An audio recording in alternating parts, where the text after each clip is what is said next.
Now, the greatest radio shows of all time. Suspense. The Shadow Node. Washington calling David Harding, Counter Spy. Classic radio theater. The Great Gildersleeve. Fibber McGee and Molly. Dragnet.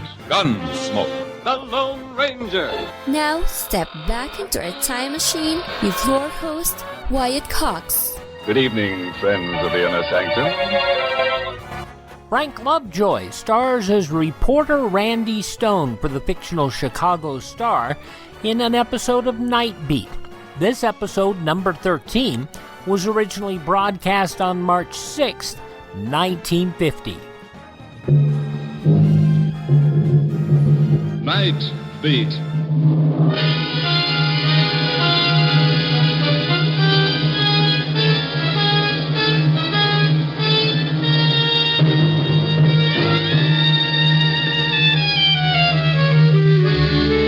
Hi, this is Randy Stone. I cover the Nightbeat for the Chicago Star. The stories I run into start in a million different ways. This one began with a gun in my face and ended with the number 13.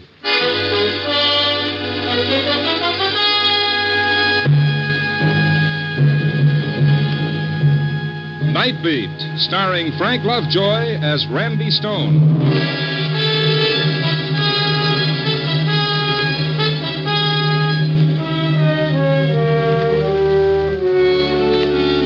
It's night again in Chicago, and that's when I start out looking for a story that'll make you say, it takes all kinds to make a world. Yeah, it sure does. One by one, I pass them. That girl over there with her hair held tightly in place by a scarf. Each carefully marceled wave a hopeful assurance that she'll end up looking like somebody in a movie magazine. Or that beaten old man picking a crumpled, soiled newspaper out of a rubbish can. Why does he want a paper? He knows tomorrow will be the same for him no matter what happens in France or England or just around the corner. So tonight, I found myself in a quiet section of the residential district. I wondered what was behind the lighted squares of glass and what went on. Who were those people and what were their problems? I kept going and I walked into... I beg your pardon. Oh, yes? I hesitate to bother you, sir, but do you have a match? Have a lighter, will that do? Thank you. There you are.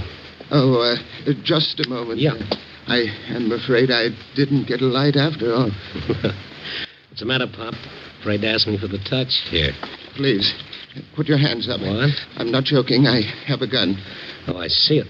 Put your hands up. Okay. Like this? I warn you, I'll shoot if you try anything. Well, rule number 1 when facing a stick-up man who's obviously pulling his first job, be very careful. It's not my first.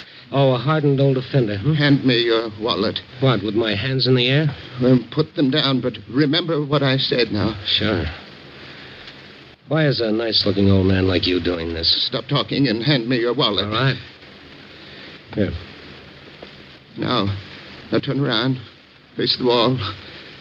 And don't try to follow me. Pop, hand me the gun and tell me all about it. Don't come toward me. The gun, Pop. Now hand it over. We'll have a talk. Maybe over a cup of coffee. Stay away, I said.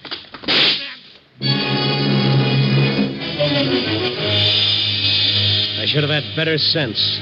A novice at a stick-up is like a kid with the Einstein theory. He doesn't know what it's all about, and he shoots out of sheer fright and nervousness. That sharp, searing pain across my temple before I blacked out told me a bullet had creased my skull. That's all I remembered until I woke up in a precinct police station. Well, coming out of it, huh, Stone? Oh, my head, Kalski, did you get him? Nope. Prowl car picked you up. Somebody reported a shot. Oh, and you brought me here. Want to try sitting up? Oh, sure. Oh. How close was it? Quarter of an inch from pay dirt, I'd say. Kalski, you are now looking at a prize boob. Oh? Oh, yes. I tried to take a gun away from a stick-up man. You ought to have better sense. But this was different. I don't think he ever did it before. Guy has to start sometime. Yeah, but he, want a description? That's what I'm waiting for, Randy. Man about 70. 70? 70. Oh, with a long white beard. Kalski, the man, was about 70.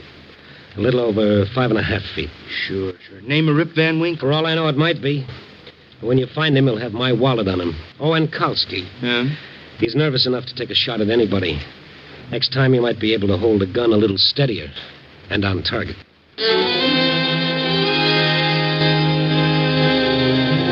So, 10 minutes later, I left the precinct station. Kalski put out a call for the little old man who made like Jesse James. I went back to my desk at the Star. Maybe I had a story. I wanted to wait until the police picked up the old man because whatever made him turn bandit was a story. An hour passed, and I was just about getting ready to give up.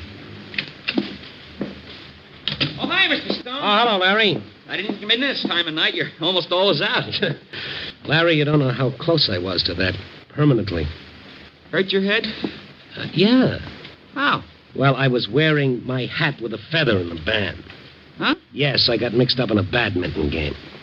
I don't get it. Well, you work on it, kid. I'll see you tomorrow. Oh, I get it. Feather, badminton. A for effort, Larry. Oh, hey, I almost forgot. What? Here's a package for you. For me? What is it? No. Open it up and see. That's working them out, kid. Where did you get this? Hey, that's a wallet with some dough in it. It's mine. I said, where'd you get this? Dame gave it to him. Where is she?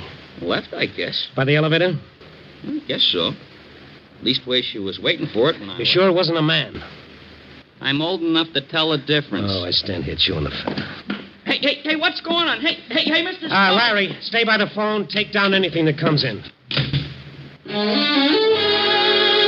The woman who brought back my wallet had 8 floors to go down on that slow night elevator. I had a chance to beat her to the lobby, so I took the stairs 5 at a time. And then I was in the lobby, but the elevator had beaten me down. I ran over to the night man. Well, hello, Mr. Stone. How are you? You didn't come down in the elevator? Yeah, how long you been down here? Oh, just a couple of seconds. A woman ride down with you? Yeah, from your floor. She go outside? Yeah. Hey, something wrong? Come on with me, will you? Why all the fuss? Would you recognize the woman if you saw her again? Oh, I guess so. Good. Now, take a look both ways. Tell me if you see her. Had on a little hat, old lady, too. Old? How old? 60, 65, thereabouts. You see her? Ain't sure, but I think that's her at the bus stop. Which side of the street? Other side, next block. Okay, thanks. See you later. Maybe it was she, maybe it wasn't.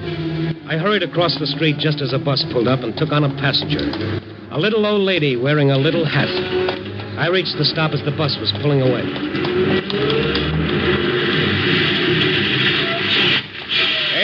Hey, you always stick your head in front of buses like that, Buster? Yeah, I get results in rides that way. Yeah. There were other vacant seats in the bus, but the one I wanted was next to a little old lady. A little old lady whose eyes were red, as though she'd been having a real good old-fashioned cry. She didn't even notice me sit down on the seat beside her. For a moment, I just sat and watched her frail, blue-veined hands pulling on a wet handkerchief and sobbing. There's something wrong, lady. No, I'm all right. Thanks for returning my wallet. There's $10 missing. Oh, I don't know what you're talking about. I don't know anything about your wallet. You know, be easy to check that. We get off, we take a bus back to the Star Building. There's a night man and an office boy who saw you. This is my stop. 2 blocks from the paper? That's a short ride. Now, look, I don't know what this is all about, but I'm willing to learn. Now, you can either tell me here or we can go somewhere else. Can't you just forget it, please? Forget it. I could have been killed. I know, but he didn't mean it. Who was he, or who is he? He's my husband. Oh. Well, do you want to talk about it? If I tell you why he did it, will you help him?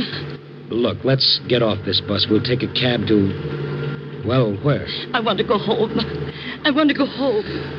All right. I'll take you home. But something tells me I'm sticking my neck out.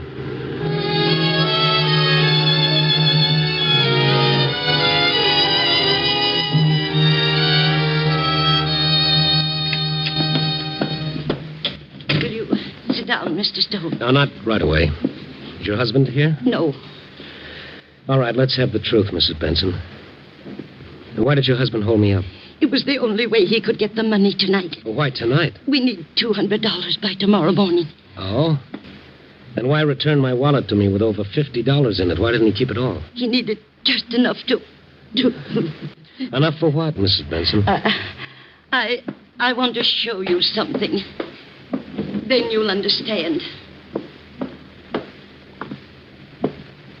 Here. Look at these. Now, what are these? Look at them. Yes, I'm looking. What do they mean? Figures, problems, pages of them, notebooks filled with... His system for winning at roulette. Winning at... Oh, no. For the last 10 years, he's done nothing but work on it. Well, there's always one of those, the big brain who can sit down and beat the little numbers that go round. Oh, please. Does he have any idea how many of these systems have put period to a lot of rosy dreams? He believes in it. Yeah, they all do. Harry's no fool. He's a brilliant man, Mr. Stone. He was a professor of mathematics. Was? Yes. But they said he was too old. Retired him. No other jobs? Nobody wanted a mathematician or a man almost 70. Yeah, but this gambling, he should know better. The odds are never with the player, only with the house. At first it was just a hobby. He liked to work out the odds, and then when things got desperate... Yes, and now? We have the cent. And tonight he's going to play his big system, Where? I don't know. I told you, I don't know. Did he take the gun? No, he left it here. Well, that's one good thing, anyway. What will you do now? I don't know. And the police? They're looking for him already. Oh, get to him first, Mr. Stone. Why? He won't let himself be arrested like a thief. That's the last thing he said. He wouldn't let the police arrest him.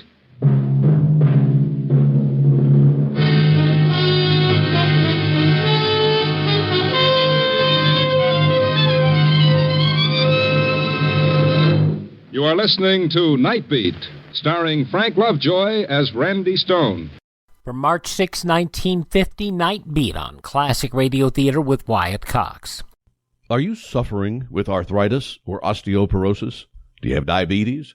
Did you know that these are just 2 of the hundreds of diseases that have seen improvement with Dr. Wallach's incredible longevity products? You can't get them at a health food store. The only way to get them is to call us at 800-214-0065. That's 800-214-0065. Do you have heart disease, fibromyalgia, or high blood pressure? Do you have a terrible time losing weight? Dr. Wallach can help. He was a veterinarian and cured diseases in animals. He felt that he could do the same for humans, so he became a physician. Over 50 years of research and helping people like you goes into every bottle of Dr. Wallach's amazing discoveries. Do you want to feel better? Learn how to treat the cause of your problem rather than covering up the symptoms with drugs. Call 800-214-0065. That's 800-214-0065. Now back to Nightbeat, starring Frank Lovejoy as Randy Stone from March 6, 1950 on Classic Radio Theater with Wyatt Cox.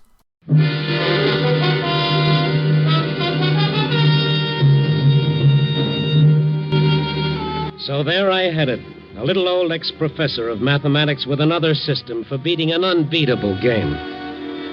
There's something in each of us that makes every individual believe he's different. The I can do better philosophy is human. If it weren't, we wouldn't have the Brooklyn Bridge, the better mousetrap, or the fellow who blinks his eyes in bewilderment and says, I thought I had it all figured out. Okay, I decided to go after Professor Benson. I headed for a spot where I thought I might pick up some information. What's in your mind, Stone? I said you wanted to see me. Yeah, just for a minute, Cully. Okay, what? How's the game going? Win a little, I lose a little. You want in? No, not tonight. Tell the truth, Cully, I'm looking for a bigger layout. Blue chips here are 500. How big can you get? Well, some. But this is a private poker party. Yeah, I wouldn't want news of it to get around. Oh, don't worry, Cully. I did you a favor. Now, remember, give me a break in your paper. Okay, what do you want? I want to know where there's a roulette layout. Don't know? You get around. Some, but I don't talk about it. Just this once, Cully. Why? I'm looking for somebody who might be playing. Why? I gotta find it. Why? Oh, Cully, you're repeating yourself. Anything else? Maybe I'd do you a favor. This? No. Besides, I don't think there's a wheel in town. I think there is. Okay, you think. Now, so long, sir. All right. Oh, before you go... Yeah. If I were you, I'd make this the last stop. You ask funny questions, and you might not get such funny answers. It was the same in the other 3 places. And after hitting each one, I checked with the police, but Professor Benson seemed to have got himself swallowed up somewhere in the 1,000 square miles of Chicago. And then I was on my way again, trying to remember all the likely places until... Hi. Mind if I walk with you? What if I did? Oh, I'd walk anyway. I need exercise. My doctor says so. Hey, you got a doctor? Oh, yeah. What's your problem? Oh, not much you couldn't clean up, Stone. Oh, you know me, Sure, everybody knows Randy Stone. You're real famous, like. You're getting even more famous tonight. What's the answer to that? You've been around a few places. And that's illegal? No, but it's silly. Okay, so I'm silly. So long. Glad to meet you. Hey, not so fast, Stone. We gotta talk. On what subject? Money? That suit you? All right. Get rid of it. What have you got to say? Look, Stone, everybody wants peace and quiet. The whole world's in a mix-up because one guy don't agree with the other guy, right? Oh, my. Another big thinker with brass knuckles. Yeah. Now, like I say, everybody wants peace and quiet. But there's a lot of guys have to make a living in a funny way. Mm-hmm. Why don't you get to the point? Sure. Now, take you, for instance, for example, huh? Your boss says, Stone, go out and see how many gambling joints are buzzing. So you, being a nice hard worker, you go out... Nobody sent me out for that. Okay, so nobody sends you. But somebody sends me. So what about it? Nothing. Only everybody likes to see everybody else happy. Maybe this could do it for you. How much is that? $1,000. I'm stirring up a lot of muddy water, huh? Yeah. You've been to 3-4 places. And to the cops. Not for what you think. I ain't paid to think, only to carry out orders. This is one. Want the dough? Listen, I'm only looking... Yeah. Looking for somebody. Cut it out. I'm telling the truth. I'm telling the truth, too. Stone, put your nose in one more place where they don't like stuck-in noses, and somebody will push it right to the back of your head.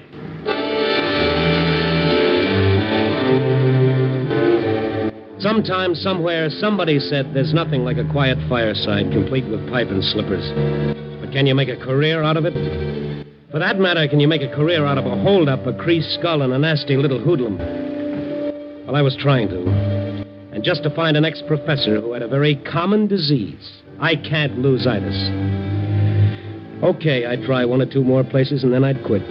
I got the same answers, and by this time the name of Randy Stone was enough to close more doors than a quarantine sign. I was asking for it, and I got it. Stone. Huh? Here I am again. Oh, yes, I see. Okay, you win. Let's forget the whole thing. Just like that, huh?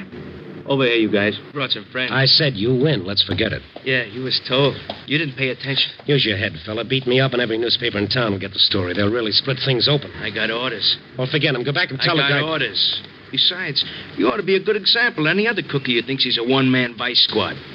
You guys close it. Now, listen to me. I'm not out to set up a knockover for anything. I'm hunting for someone. Don't go through that again. It's the truth. Max, start the ball rolling. You're an idiot. To think you could have had $1,000 instead of this. Hey, now your nose looks much better.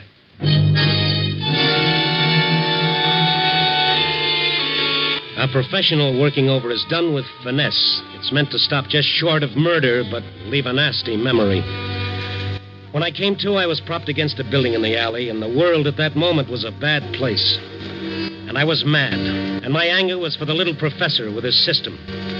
Now I really wanted to find him and turn him over to the police. But I couldn't find him the way I'd started out. No one to talk. No one except perhaps one person. One of those strange, pathetic creatures known as a stoolie.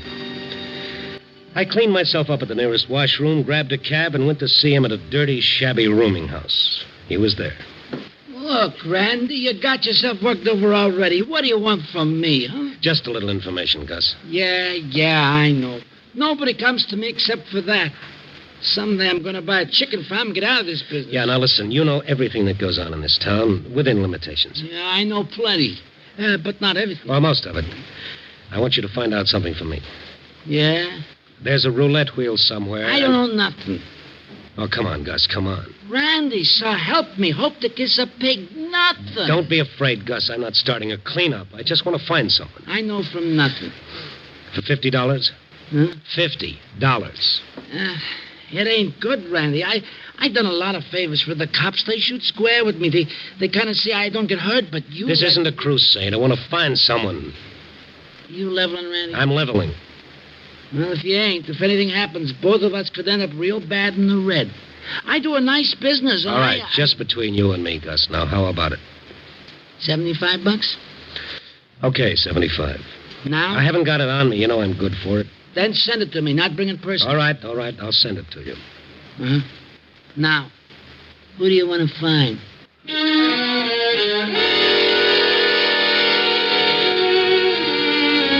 So I left it with Gus, and he arranged to call me at a pay station as soon as he learned anything.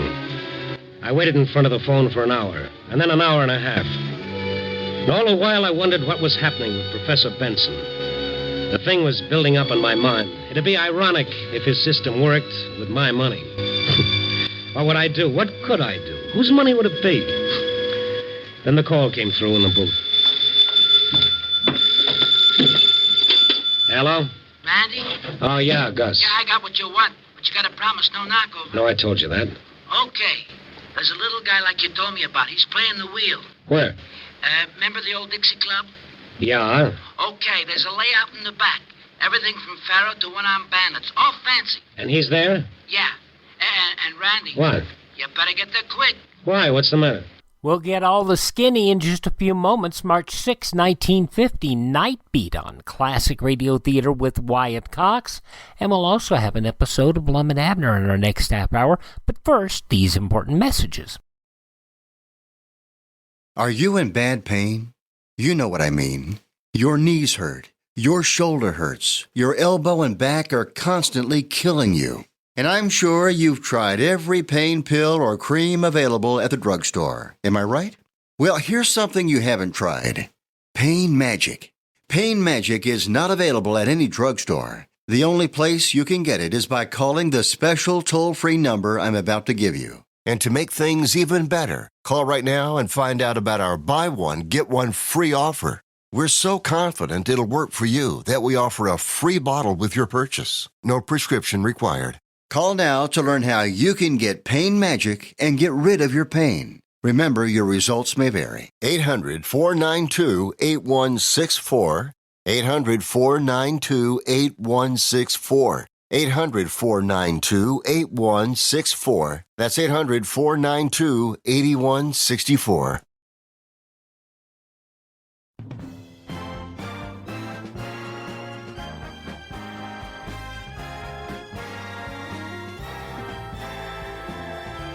Now on Classic Radio Theater with Wyatt Cox, the conclusion of Nightbeat, starring Frank Lovejoy.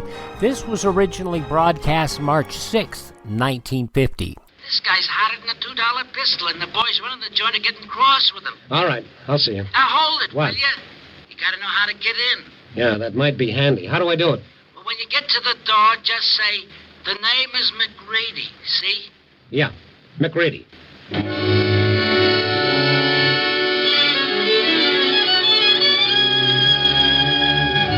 I went back to Mrs. Benson because I figured I might need her. And then the two of us went to the old Dixie Club. From the outside, it looked like a boarded-up house. But Gus knew what he was talking about. A knock on the door, it opened a tiny bit, and I was McReady. Then the door opened all the way. Mrs. Benson and I went in, back to a big room filled with people. But the dice game was deserted, so was the blackjack. Yeah. Number 11, black. I won. I won again. It's working. You see, everyone, it's working. Hello, Benson. Stone. Uh-huh. Doing all right, huh? Please, you're not here to take me away. Well, that's the general idea. Harry, come with us. Oh, no. Look, I've got all this, and there's more to come. Okay, you're ahead. But there is something else. Earlier this evening, you... Here's your money. Take it. Harry, I've never seen you like this. Dora, all this money, yours and mine. Yeah, all right. Now, come on. Pick it up and let's go. No, I won't let you take me till I play to the end of my system. Your system, yeah. Yes. I've waited for this. Waited till I knew I was right. Now you want to Take it easy. What's your trouble, mister? Are you speaking to me? Right to you. Who are you? I happen to run this place. Well, it's slightly illegal, isn't Who it? are you? I'll tell you. He's a newspaper man. His name is Stone, and he wants to Shut take up. me away. Stone, huh? How'd you get in here? I know a man named McReady. I wish I knew how you got to know him. I was introduced. Now, let's cut out the small talk. $5,000 isn't small talk. That's what he's into me for. Any objection if he takes it and leaves? I won't. You listen to me. Harry, don't you know what you've done tonight? Yes, I do. I've won for us. All right, then take it and leave. No, I said no. For 40 years, I gave everything I had to other people. What did they give me? A gold watch and a wonderful speech. But Dora and I couldn't eat the speech. Maybe if you spent over half your life in trying. Harry. All right, well, what do we do now? That's up to him. He's playing a closed table. If he wants to go on, all right. I do. That answer you, Stone? Now, what'll happen? What do you mean by that? Figure it out. I see. You know what could happen, don't you, Stone? Sure, I've met a few muscle boys already tonight. Could get worse. Okay. All right, Benson, it's your funeral. You've got $5,000 in front of you now. You can take it and leave, or you can play. Suit yourself. I'm going to play. No, Harry, no. I've got 2 more numbers, Dora, 2 more. Okay, place your bet, Benson. Yes. 27, red. $1,000. Will you take that much? I'll cover it. Go ahead. Harry, for the last time, don't. No matter what we say, he'll do it. Let him go. 27, red. All right, spin it. Sure. And be careful. Yeah, I'll be careful. Please spin the wheel. Harry. What's the matter? Nothing. Go on, spin it. Sure.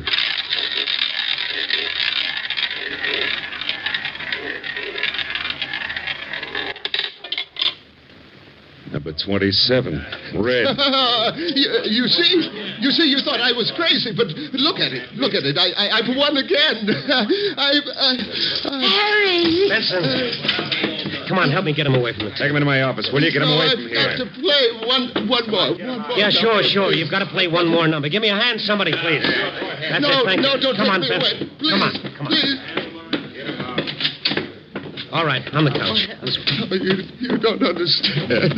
There's one more number. My money.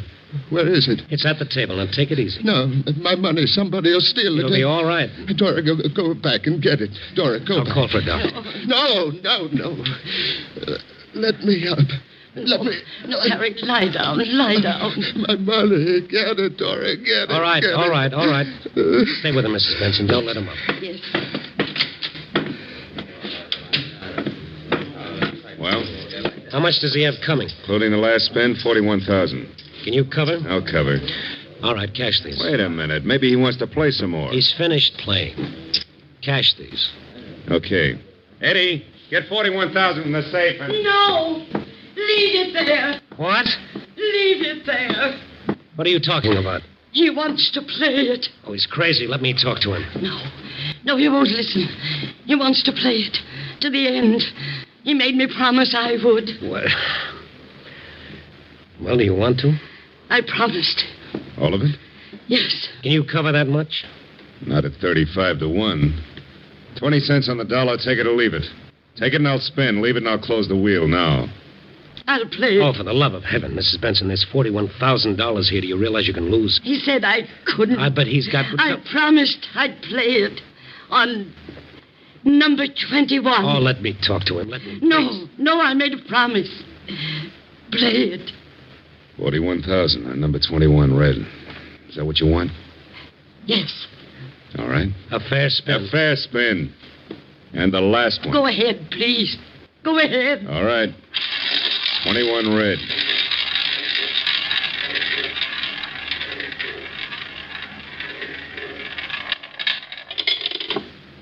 Number 13, black. How about that, huh, fellas? Are you satisfied, Mr. Benson? Yes, I am. I didn't want it to win. I didn't want that money because it killed him. It killed him? Yes. Yes, he's dead. What? Oh, Mrs. Benson, Now, what can I say? Oh, I was so sure. And I lied to him. I lied. But I didn't want it. It killed him. You lied. No, you kept your promise. You played for him. Here. But his system, it's... Well, Mrs. Benson, you played 21. I know. And his last number was 13.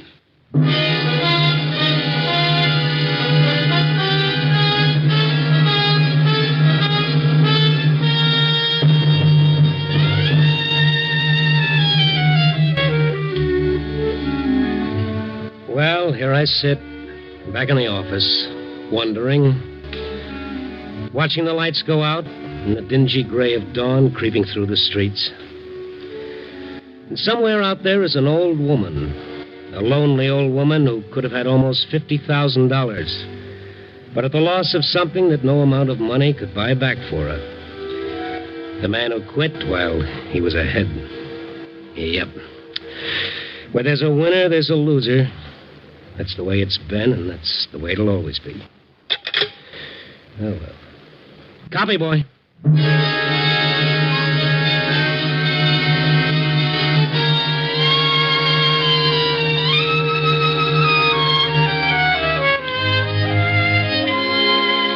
Nightbeat, a new dramatic series, stars Frank Lovejoy as Randy Stone. Tonight's story was written by Russell Hughes. Nightbeat is edited by Larry Marcus and directed by Warren Lewis. Music by Frank Worth. Others in tonight's cast were Jane Morgan, Stan Waxman, Wilms Herbert, William Tracy, Gerald Moore, and Jack Crucian. Frank Lovejoy will next be seen in Milton Sperling's production Rock Bottom, released by Warner Brothers. March 6, 1950, Nightbeat on Classic Radio Theater with Wyatt Cox. This is an urgent news alert from the International Fellowship of Christians and Jews. The war in Ukraine is a humanitarian crisis Europe has not seen since World War II. Fellowship staff and partners are on the ground in Ukraine helping with evacuations and providing emergency aid, food, medicine, and other essentials to Jewish families caught in the line of fire. Yael Eckstein, President and CEO of the Fellowship. We want to make the strongest impact in caring for the basic needs that the Bible outlines. So the Fellowship is providing food to the hungry, clothing to the naked, medicine for those who need it, like those elderly who are homebound and need medicine, shelter for the poor, and focused on the orphans and the elderly. That's what we do. So I'm asking you, continue to pray. Pray with us because these are lives that are at stake. Learn more about the work of the International Fellowship of Christians and Jews in Ukraine at ifcj.org/crisis. Now on Classic Radio Theater with Wyatt Cox, we head to Pine Ridge, Arkansas. Visit with Lum-n-Abner, March 6th, 1953. Dick Huddleston reporting. Well, Lum-n-Abner didn't do it again. Their sponsor, Mose Moots, the barber, still isn't happy. In fact, yesterday he was just about the unhappiest man in Pine Ridge. Lum-n-Abner put on a daytime serial for Mose, and it was such a tearjerker that it might nigh tore Mose's heart to pieces. The old fellows are getting near the giving up stage as they talk things over in their jot-em-down store. No, we're just going to rehearse today, Abner. We ain't going on the air with no programs of no kind till we know Mose Moots is going to be happy with it. Well, Doggies, in that case, Lum, we never will get on air. That varmint ain't happy about nothing we put on so far. I know it. And it's hurting our radio business, too. All our other sponsors are just sitting around waiting to see if we can study up a good program for Mose before ever they come in on it. There, huh? Yeah, Mose is sort of a sponsor guinea pig, you might say. That's just the way I'm beginning to feel about him. You can leave the guinea off. And if we don't give Mose a show that satisfies him, we might just as well drop right out of the radio business. Doggies, I'd hate to do that. Hate to see all my acting talents going to waste here. Yeah, it'd be a shame to take my golden voice off the air just when I'm getting to be such a big favorite. Favorite? Why, sure. All over town they're talking about my announcing. I know they are. You ought to hear what they're saying. Well, I try not to listen. I don't want to get conceited over this. You won't.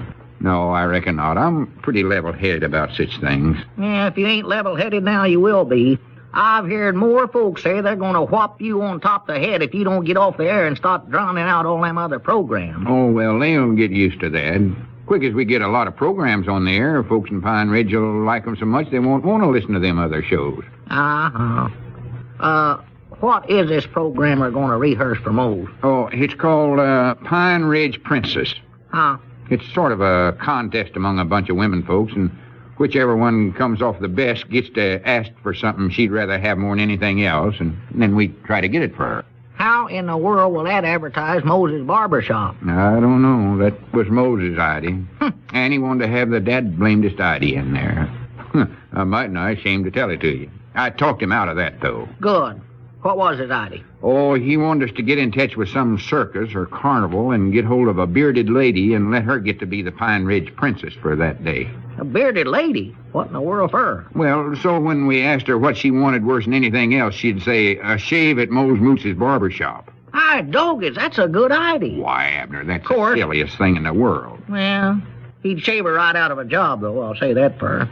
Reckon we could get hold of one? Well, we ain't going to do it, I'll tell you that. The idea's out. Oh.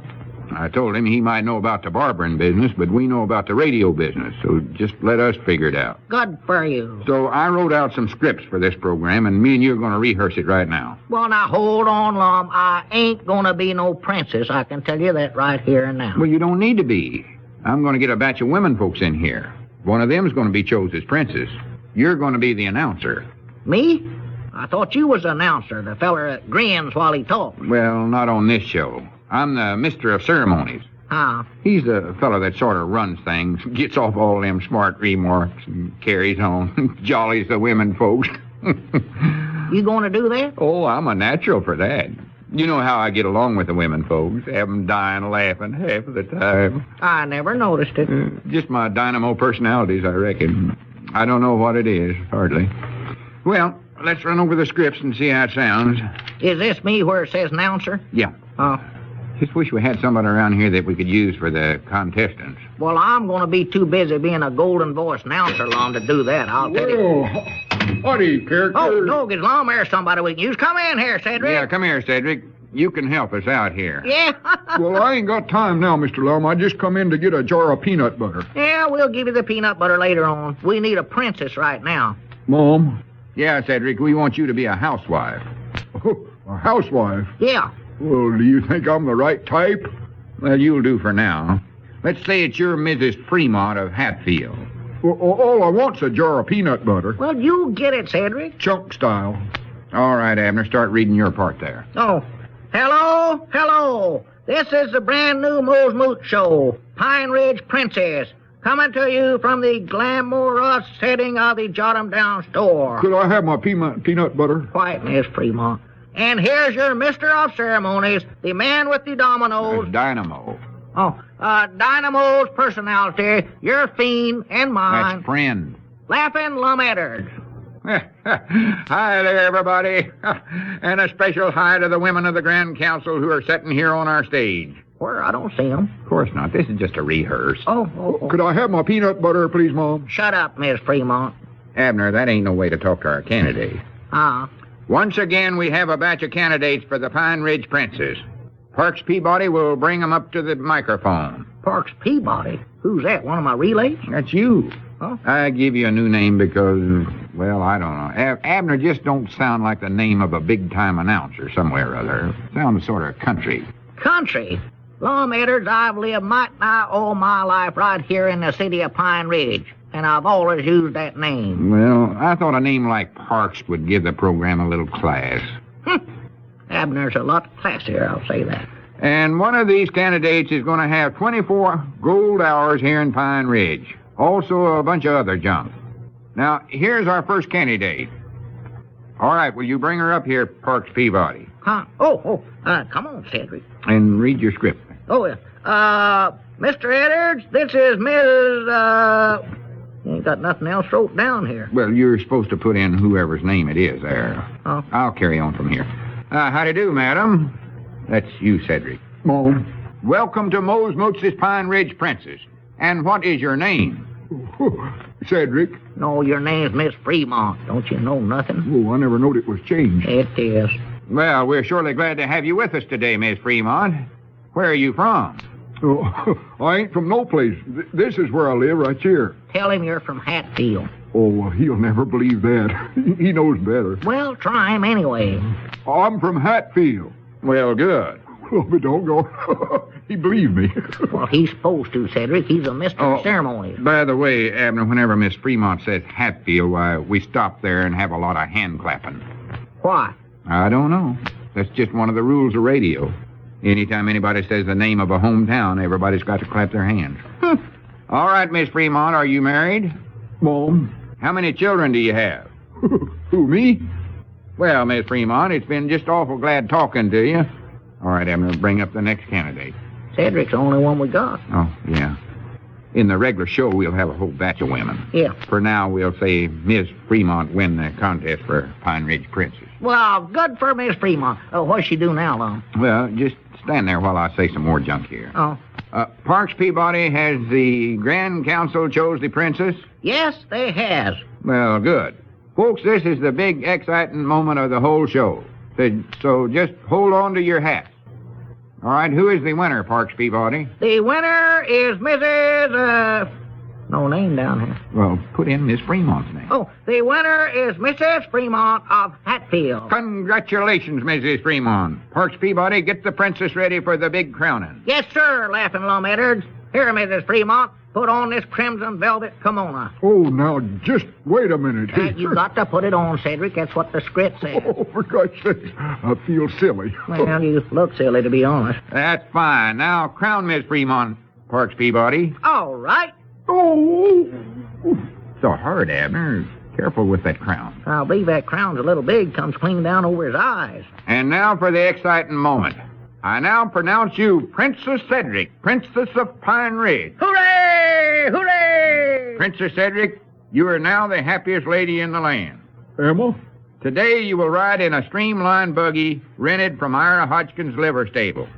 Go ahead and read your next line there, Abner. Oh, and you will carry a beautiful bunch of goldenrod flowers picked special by Mose Moose himself. And you will be gave 2 dippers of ice cream, 1 vanilla and 1 strawberry, at Ed Beckley's drugstore and soda fountain. And you will get your lovely golden hair shampooed at Mose Moose's barber shop. And you will get a lucky horseshoe nail ring made special for your dainty little finger at Caleb Weehunt's blacksmith shop. And around your pretty white neck will be put a strand of genuine imitation pearls, one on the punch board in Dad Crockett's pastime pool hall and snooker palace. And you will get a free calendar from Mose Moose's barber shop. And your pretty little feet will be shod in a pair of black low-cut 3-button Oxfords with built-in arch supports from the Jot 'em Down store. And your pretty legs will be made prettier with a pair of best-grade genuine cotton lisle stockings, plain or ribbed, from Dick Huddleston's store. And another shampoo from Mose Moose's barber shop. And a double-bladed chopping axe and a washboard from the Jot 'em Down store. And a sack of high-grade pullet mash from Ezra C. Strunk's feed store. And you will be escorted to the annual Eagles Lodge 4th of July picnic, box supper, and dance,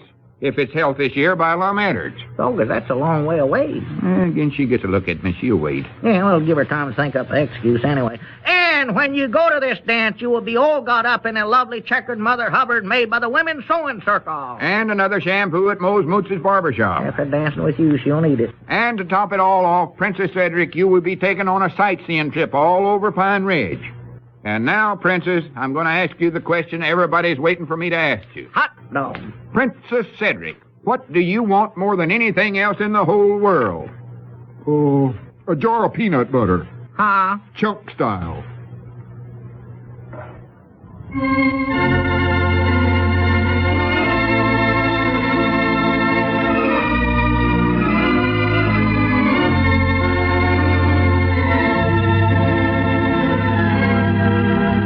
Say they got off easy in the prize department.